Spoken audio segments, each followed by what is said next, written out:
and hip cats. Welcome to the Jazz Ranch. I'm your ultra-dominant ego man. You can call me Mr. Ego if you like. Anyway, here we are at summertime and everything is cool. And you know, people have asked me, they said, why don't you tell more stories about the KH? Well, he doesn't like me to do this, but you know, back when he was like in college in Boston, he was studying to be a banker. You know, he was playing piano at the time, and he hooked up with some of these Hartford people, and they brought him up to Springfield, and he had a couple of cats, the bass player and a drummer, told him to come up there because they were going to play with the great Phil Woods, the great saxophonist, the great alto sax player, Phil Woods. He was a legend. He was a legendary player.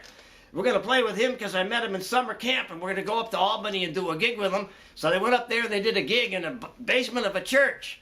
Well, you know, Phil really accepted these young cats. You know, they were just college kids at the time, you know, but he really egged them on, encouraged them, and so on. They had a great gig. At the end of the gig, Phil wants to hang out. So what do? They go to an after-hours bar. Now they're sitting down there. If they're drinking, they're having a good time. Phil goes in the back room. He gets high, whatever. Comes back out. He says, I want to play. So he sits down. There's a piano there. He sits down and he calls the KH over to play the piano with him. Now the two of them are playing one piano, this little spinning piano. So now, like Phil says, let's play Yesterday, you know, the standard. So they start playing. KH is playing the upper part. Phil Woods playing the lower part. And Phil lays all these chord changes on them, chromatic lines, and so on and so on. The KH says, wow, I'm playing piano with Phil Woods. And Phil Woods, after that, he said, well, I'm going to go get my saxophone. He brought his saxophone and he started playing the blues. This is 3 o'clock in the morning. You can't make this story up. He's playing the blues in this after-hours club in Albany. And now the bass player brings his bass in, the drummer comes in, and they're playing this after-hours club, 3 o'clock in the morning. There's only a couple of bums in there. Now, you can imagine, this is the great Phil Woods, and they're playing there. Now, after that, they went back to the house, and Phil Woods is in the backyard. It was a beautiful night with stars in the skies. He's looking up at the stars, and he's saying, Bern, why did you leave me down here all alone? You know, he was talking to Charlie Parker, who was up there. You know, and he said, why'd you leave me all here alone? Now I got to handle all of it by myself. You know, like he felt like he had to take on the responsibility of Charlie Parker because he was the last of the great, great alto saxophonists. Well, now you cannot make these stories up. Uh-oh, here comes the KH. He's coming up the walkway. He's got his eye on me. He knows I told the story. I should have. Hello, hip cats and groovy chicks. Welcome back to the Jazz Ranch. And I'm sorry about the ultra-dominant ego man. You know, he always butts in on my program. But anyway, he told the true story. I did get to play with the legendary saxophonist Phil Woods when I was in college. And that was a great opportunity. And later on, I got to play in house bands with people like Chet Baker and Jimmy Heath, Kenny Burrell, J.J. Johnson, a whole array of great legendary people. I wrote to Mike recently, my buddy up in, you know, he a drummer friend, and I said, we got to play with all these people. He says, well, who cares? You know? Well, he's right. Who cares? You don't care. But anyway, it's helpful to us in our growth as musicians. And now I'm going to give you a program tonight using a song called It's a Wonderful World to show you timing and rhythm. This is a song made popular by the great Satchmo. He sang a version of this that was very popular. Here we go now with It's a Wonderful World. 76 on the quarter note. 3, 4.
I want to talk about a few concepts and particularly emphasize the concept of timing and rhythm and the use of the metronome. But this song, I'm giving it the category of a gospel funk tune for two aspects. First of all, the chords are,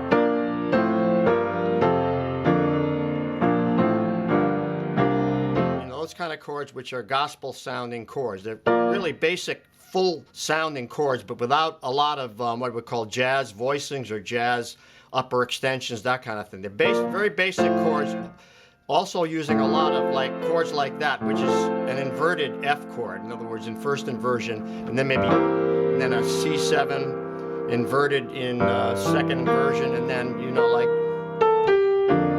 that kind of amen type of chord, these type of chords. And it can also fit the country western kind of chords as well. But the other thing about it, the funk thing is more like the rhythm, and it's maybe like this sort of.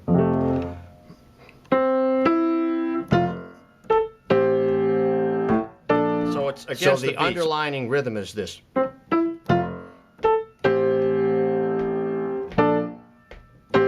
See, so you have one, that's right on the one, and. One, and. So it's on the and of two. So that rhythm with even eighths sounds funky. 3, 1, 2, and 3, 4. 1, 2, and 3, 4. 1, 2, and 3, 4. 1, 2, and 3, 4. So this off the beat playing, and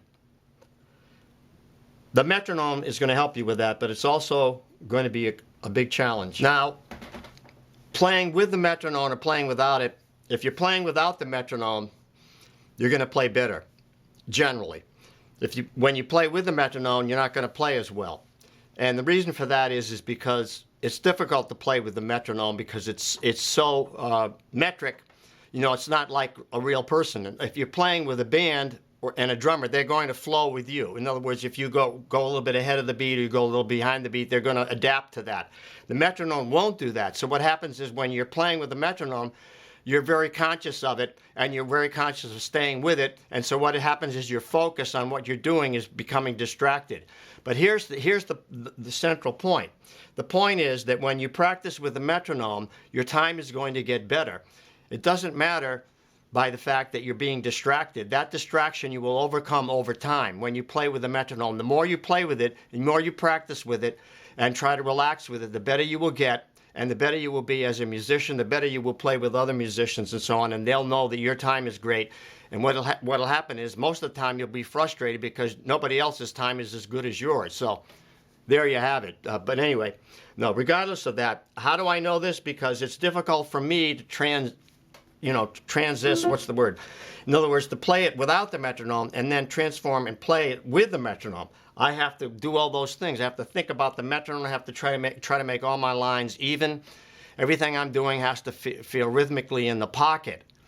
And the better you get at this, now the guys that are really good at this are, those guys are master musicians. All your Dizzy Gillespies, your Thelonious Monks, and all your great funk musicians that play that, Bob James and all those people, they just maybe they'd even practice. You think Thelonious Monk ever used a metronome? He probably didn't. He was just born that way. He knew he had an internal metronome. So anyway, I'm gambling on here. There we go. So in conclusion, let me put it this way. When you can play with a metronome and sound as good as you do without it, then you really have taken a big step in your playing. You have really conquered one of the great issues in playing music, and that is having good time and good rhythm. And, so you need to record yourself both ways, like I just did. And I realized, when I recorded myself playing without the metronome, I played more comfortably, I played better. When I played with the metronome, I had to adjust to it, and I was more distracted, However, can be really a fun thing. When you make friends with the metronome, it can be really fun to try to play with it and challenge yourself that way. And be able to play, you can do little exercises, like, for instance, you can just put it on and try to play right on the beat, and then play first of all, you have to listen to it. I'm not listening to it enough. So you really it forces you to listen to the metronome and not so much yourself. So Now let's go with the upbeat. Now you have to hear that as an upbeat. So it's 1 and 2 and 3 and 4 and then like let's go a little bit of syncopation. 1 and 2, 3, 4. 1 and 2. 3. That's ahead of the 3. See, 1 and 2 and 3. I mean, you can make up rhythms, and I'll have some of these written out for you. But the thing is to practice a lot of rhythms and also practice the counting. In other words, you have to count like 1 and 2 and 1 and 2 and 3 and 4 and 1 and 2 and 3 and 4 and 1 and 2 3 4 1 and 2 3 4. How about 1 and 2 and 3 4? Let's go 1 and 2 and 3 and 4. 1 and 2 and 3 and 4. In other words, yeah. I'll write out a few for you, but like the thing is to try it at different tempos and including up tempos. You know, practice Donnelly or like up tempo things with a metronome on 2 and 4. Like, so you say let's say this is just the 2 and 4. I'm going to play Foggy Day. So now this.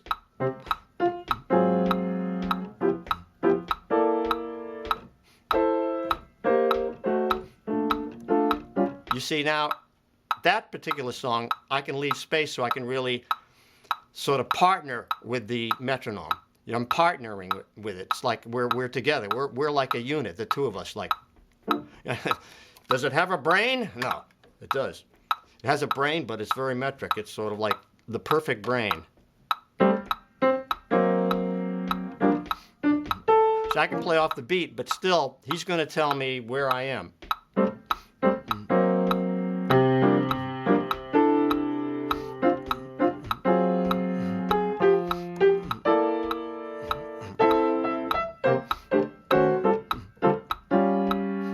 Now, if you think this is easy, it isn't. You know, it took me a lot of years to figure out how to do this. So I'm hoping that I can get you started at this at whatever age you're at or wherever you are now, and you need this. This is something you need. I hope this is going to be a breakthrough for you, because for me it's a breakthrough to be teaching it, but also to be reviewing it and understanding it from my perspective, and how important it is and how much it will help you as a musician to be better. You know, wrapping up, a lot of people ask me, how do I get better rhythm or better time? Well, this is one way you can practice with rhythm and time, but you need to really study the music. You need to learn how to count the figures, and you need to use a metronome or something like Band on the Box or you know, play along records like that, but you can't trust them because sometimes they actually rush or drag on those records. But so like the metronome is the true thing. If you have a good metronome, and this is not the best one, but it's certainly not the most expensive one, but it has, what I like about this Seiko is it's, first of all, it's inexpensive. Secondly, it has a volume control, so you can make it loud or soft, see? There it is. And it has 2 pitches, so like if you like the higher pitch or the lower pitch, see there's the lower pitch. Here's the higher pitch. And you really want one that's loud. You have to be able to hear it and feel it and listen to it while you're playing.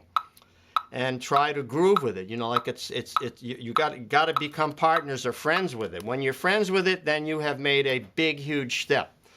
And I can't tell you how important this step is. You will know, and everyone else who listens to you play will know when you have improved to the point where your time is really solid.